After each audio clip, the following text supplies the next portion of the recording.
Gusto mo bang malasing nang hindi umiinom? Posible na yan ngayon.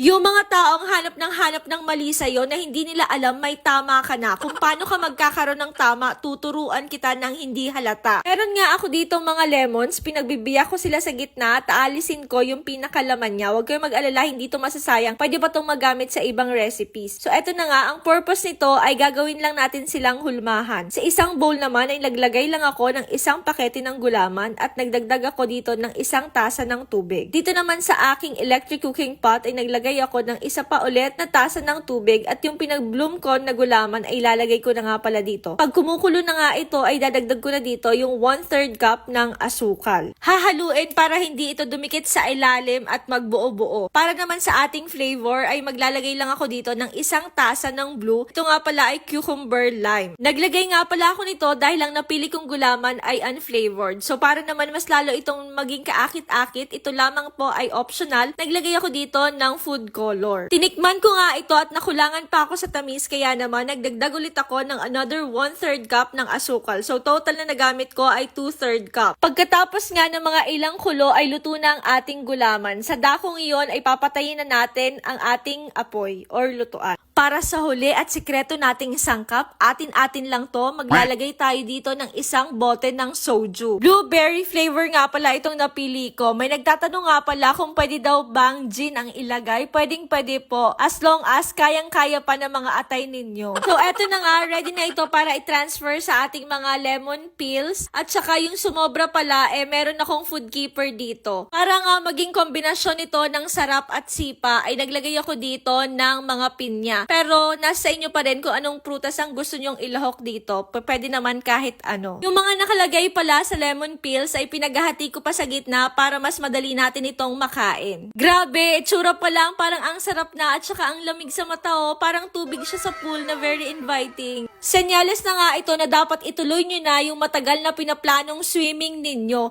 Eto na oh, meron ka ng idea kung anong dadalhin mo. Eto na nga pala yung nilagay ko naman dito sa food keeper. So ang gagawin lang natin dito ay slice lang natin siya into cubes. Kung ito naman nga ay isa-serve mo during parties, better na ilagay mo siya sa salad cups. Yung mga pabilog na container na may takip, yun na yun. Sa lahat ng taste test na ginawa ko, ito yung pinaka-paborito ko dahil nakailang retake ako, hindi pala nasisave yung video. Pero gusto ko naman, alak na tohoy. In fairness, ang sarap ng lasa niya. Para ka lang kumakain ng flavored gulaman pero nasa hulihan yung sipa niya. Yung alak at chaser ay pinag-isa na. Pwedeng-pwede mo na nga itong gawing pambaon, hindi sa school, sa swimming. Hindi ka na nga nilang maituturing na manginginom dahil ngayon mangangain ka na.